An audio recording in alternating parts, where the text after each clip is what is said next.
Cluster news today और मैं हूं आपके साथ मानवी ठाकुर। शुरुआत करते हैं आज की खास खबरों से। वाराणसी में धनतेरस पर बटेगा मां अन्नपूर्णा मंदिर में खजाना। मां अन्नपूर्णा के दरबार में भक्तों को मिलेगा खजाना। धनतेरस के दिन स्वर्णमयी अन्नपूर्णा के विग्रह के दर्शन।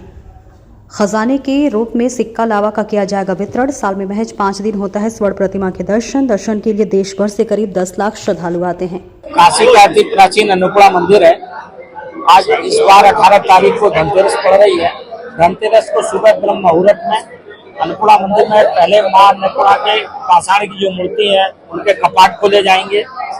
तो 3 बजे मंदिर खुलेगा। इसके बाद में प्रथम तल पे माता अन्नपूर्णा की स्वर्णमयी प्रतिमा है, उनके कपाट खोले जाएंगे, खजाने के कपाट खोले जाएंगे। फिर उसकी पूजा अर्चना होगी। पूजा अर्चना के बाद आम भक्तों के लिए 5 बजे दर्शन के लिए खोला जाएगा।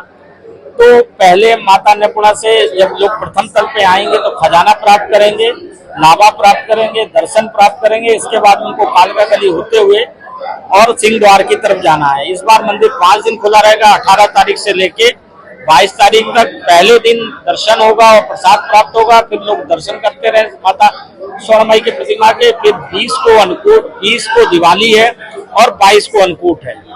ये खजाने का क्या महत्व होता है और स्वर्णमयी प्रतिमा ये 5 ही दिन क्यों दर्शन मिलते हैं? ऐसा है कि प्राचीन काल से मान्यता है कि सृष्टि की रचना या सृष्टि की उत्पत्ति या कोई निवारण के लिए जो समस्या थी, तो माता पार्वती और बाबा भोले के बीच में एक संधि है।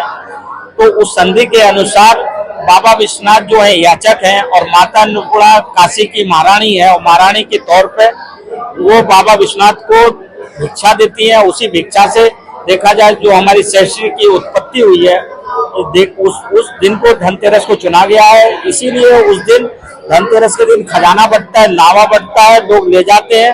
तो निश्चित बरकत होती है। उस परंपरा का हम लोग निर्वाह करते चले आ रहे हैं। स्वर्णमयी प्रतिमा को 5 ही दिन क्यों गुरुजी? ऐसा है कि प्राचीन काल से ही मान्यता चली आ रही है स्वर्णमयी प्रतिमा का दर्शन के लिए, धनतेरस से अन्नकूट तक के लिए। उसी परंपरा को हम लोग निर्वाह कर रहे हैं। लोग आते हैं, एक बार कहीं दर्शन कर ले रहते हैं तो निश्चित उनके जीवन में जो भी कष्ट होते हैं वो माता अन्नपूर्णा का दर्शन करने मात्र से उन कष्टों का निवारण मिलता है। ये अन्नकूट के दिन कितने प्रकार के भोग लगे गुरुजी? माता अन्नपूर्णा को लगभग अन्नकूट के दिन 150 क्विंटल लगभग हमने अनेक प्रकार के मीठा बनवाएगा, जिसमें 56 प्रकार की वैरायटियां हैं। तो उसमें कुछ नमकीन की कई वैरायटियां हैं, 32 प्रकार के नमकीन है।